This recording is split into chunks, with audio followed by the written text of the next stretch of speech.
E você disse assim, que há uns 3 anos você se reinventou, você passou por uma reinvenção na sua vida. Qual foi o gatilho pra isso? Você teve... Um dia você falou assim, comprei o carro que eu queria e não sou mais feliz.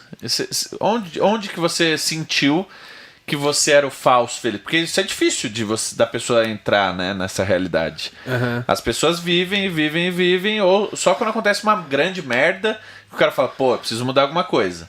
Ou não, existem outros caminhos. Qual foi o seu gatilho pra você falar, pera, eu preciso rever algumas coisas na minha vida? Foi quando eu comecei a não sentir mais aquele tesão na época por gravar vídeos, por estar no mundo externo, sabe? De tipo, pra mim já não fazia mais diferença na rede social, eu não queria mais isso e tal. Aí eu comecei a olhar pra dentro assim e comecei a perceber que eu tava com algum tipo de sintoma de depressão. Parecia que era uma depressão, assim, sabe? E aí, passou um tempo, eu fiquei nesse processo e tal. Aí passou um tempo, eu voltei a gravar vídeos no meu canal, mas eram vídeos voltados pro que eu fazia, né? Porque muita gente conhece o under da musculação, mas não conhece o under marketing, o under profissional de marketing. Sim, que eu sou um profissional de você marketing. É muito bom, inclusive. E, então eu falei assim, pô, eu quero trazer isso, um pouco disso, né? E-commerce, marketing em si, marketing de digital, produtos digitais. Eu queria trazer um pouco disso. Organização no trabalho, administração do negócio. E aí eu comecei a fazer alguns vídeos de temas, assim, não abordando especificamente isso. Era, na verdade, o que sua mente tem que ter para que você tenha uma boa gestão aqui. Legal. E aí eu resolvi gravar um vídeo sobre... Tava nesse fluxo, comecei a gravar um vídeo por dia, assim, vídeo de 10 minutos e tal. Porra, muito bom. Aí fui gravar um vídeo de filosofia. E nessa época, Renan, eu era ateu, cara. Eu tinha virado ateu. Com 27 anos, eu comecei a não acreditar em Deus. Ah, é? Porque do nada? Isso, olha só. Eu fui criado na igreja, na igreja evangélica, né? Dos 6 aos meus 18 anos, meus pais eram da Assembleia de Deus. Sim. E aí eu aprendi muito sobre o cristianismo. Depois dos 18 anos, eu não quis mais ir pra igreja. Eu queria viver minha vida e não queria mais seguir a regra dos meus pais, né? Sim. Falei, não quero mais. Aí eu continuei seguindo minha vida. Só que sempre tive ali Deus, assim, tipo, não, eu acredito em Deus, né? Tá. Mas depois que eu comecei a estudar nutrição, eu fui me aprofundando nos conhecimentos e fui entendendo a célula humana, fui entendendo com uma profundidade o corpo humano. E aí fui entendendo... Eu estudei muitas áreas, né?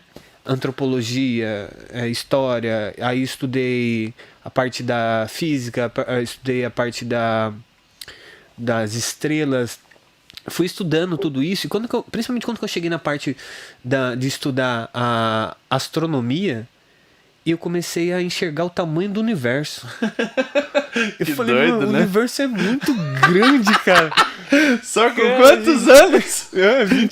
27, 28. 27, caralho. Que doido. Esse foi um vídeo do...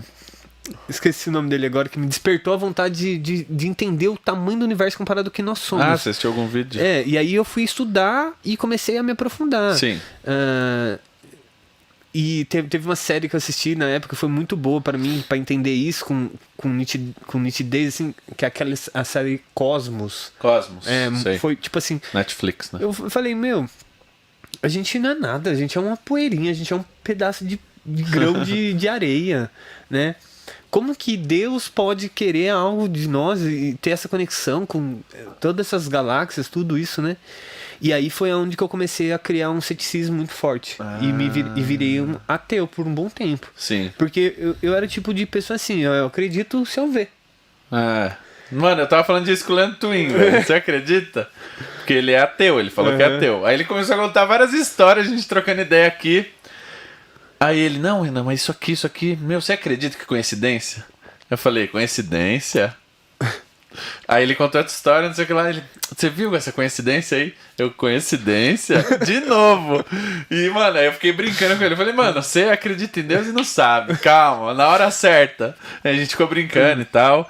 Lógico, eu respeito todo mundo, brincamos aqui, mas eu meio que cutuquei aqui a galera no chat também zoando. Falou, mano, como assim? Você falou, graças a Deus, aí 3 vezes, velho. Ele tá na live? Porra. Salve, Leandro. Abraço, Leandrão. Tamo junto. Coincidência, não? Que coincidência, né? Tu tá na live essa hora, hein? Ouvindo dessa parte aqui, mas continua. E aí, assim, e isso foi fortalecendo, assim, sabe? Eu comecei a... o problema de você ser ateu, sabe o que é? É que você só depende de você mesmo. Você não tem amparo. É você e o mundo. Foda, né? Então, você começa a falar assim, não, peraí, eu preciso aproveitar minha vida e trabalhar e fazer meus objetivos acontecer aqui. É isso que importa. Sim. Porque a hora que eu morrer, acabou. Era isso que, tipo, vinha pra mim. Morreu, acabou. E aí, passou-se um bom tempo nesse ceticismo. E aí, quando que aconteceu de eu gravar esse vídeo sobre filosofia, quando eu fui editar o vídeo, eu comecei a ver várias lacunas de posicionamento, e aí eu comecei a pensar assim, pô, você não tá sabendo muito sobre filosofia não, cara. Tá fraco seu conhecimento sobre filosofia. Você começou a editar e falou, mano, que é isso? Se eu soltar esse vídeo, velho, vai dar merda. Aí eu falei, bom, não, tá errado. Aí eu parei de gravar os vídeos e fui estudar filosofia. Ah, é? É. Que doido. Comecei a me aprofundar na filosofia. E aí, eu percebi uma coisa em comum, assim, na história de todos os filósofos, meio que um tinha descoberto um segredo lá atrás, e eles iam seguindo uma linha de raciocínio. Alguns conseguiam refutar algumas coisas do passado, mas meio que era um constante de conhecimento que ia se ramificando para algumas áreas. Tá. Mas partia de um princípio. E esse princípio era o princípio. E ali tinha um segredo que eu falei, peraí, esse princípio aqui, todos os filósofos estão falando da mesma coisa. Da mesma coisa. É. E esse princípio era um outro plano. Era um plano de uma outra dimensão. Um plano meio que mental. E aí eu falei, pô, se o que eles estão falando é real, e a gente tem que ter um certo respeito pelos filósofos, porque eles têm uma grande importância no desenvolvimento da humanidade. Com certeza. Mas então, eles acreditavam em Deus. Alguns não, alguns também eram meio que ateus, assim, sabe? Criavam uma vertente aqui, ali e tal. Mas na verdade é porque ele não conseguia explicar. Então, não explicava, ele criava uma solução para não explicar, né? Uma razão, puxava pela lógica. E aí eu falei, bom, peraí, então eu acho que eu preciso refletir. E aí eu comecei a refletir a história da humanidade, a história da construção do mundo, toda a história da evolução do homem na Terra, da maneira como que a ciência conta. E fiz um comparativo com Gênesis. E aí eu falei, lascou, cara. Porque a Bíblia fala o que a ciência fala. Só que de um jeito diferente. Sim. Ou seja, enquanto demorou 14 milhões de anos para acontecer aqui, a Bíblia fala isso em 7 dias. Mas é a mesma coisa. Sim. E aí eu comecei a ir atrás, comecei a buscar realmente o conhecimento dessa parte, comecei a ir atrás de Deus mesmo. E Deus, ele não é ele que depende de nós, porque o tempo dele é infinito. A gente que depende dele. Então a gente que tem que ir atrás dele para criar uma intimidade. E aí quando você vai criando intimidade com Deus, ele vai te mostrando as coisas. E foi isso. Basicamente assim, tipo, o meu principal motivo dessa mudança foi o encontro com o lado espiritual. Que antes era desconecto. Sim. E aí, com isso, hoje eu me sinto totalmente amparado. Hoje minha vida, assim, eu considero assim, independente do que aconteça, Deus está aqui, Ele está vendo tudo, está me acompanhando. Se acontece algo que não é às vezes agradável aos meus olhos, é porque tem um motivo maior que eu não consigo compreender naquele momento. Exatamente. E tá sendo assim, né? Tipo, minha vida hoje eu tenho uma paz, uma tranquilidade, tudo. É muito bom. E até, inclusive, eu vim com uma homenagem aqui, Yeshua. Yeshua? É. O que significa? Significa Josué, né? É como se fosse, tipo, Deus conosco. Sim. Né? Deus salva. Que da hora. Então, é uma coisa muito bonita, você ter uma certa intimidade com Deus. Sim. E eu, assim, encorajo todo mundo a buscar isso. Às vezes a vida da gente dá porrada, porque a gente precisa passar por aquilo para ficar pronto. É isso. É um deserto. Já ouviu falar da parábola do deserto? Não.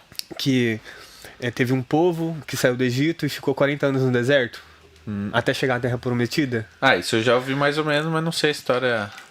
Basicamente assim, o homem, até ele chegar ao ponto de entender que é Deus, que existe, que a vida dele é conduzida por ele precisa passar por um processo.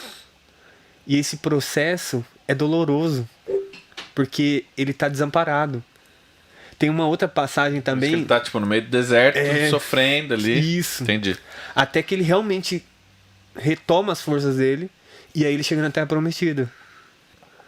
Tem uma outra parábola também bíblica, que ela fala do filho pródigo. Que o filho pega, bate o pé, sai de casa, e aí ele chega até a comer lavagem de porco para depois reconhecer que o pai dele tinha uma vida melhor para ele. Então é isso que acontece o homem sem Deus. Ele bate, até que uma hora que ele fala, não aguento mais. E aí quando que ele fala que não aguenta mais, aí Deus vem e fala assim, filho, agora eu vou te ajudar. Então vem, Agora eu vou te dar a força que você precisa. Da hora. Muito bonito isso, legal. Fico feliz por você, inclusive.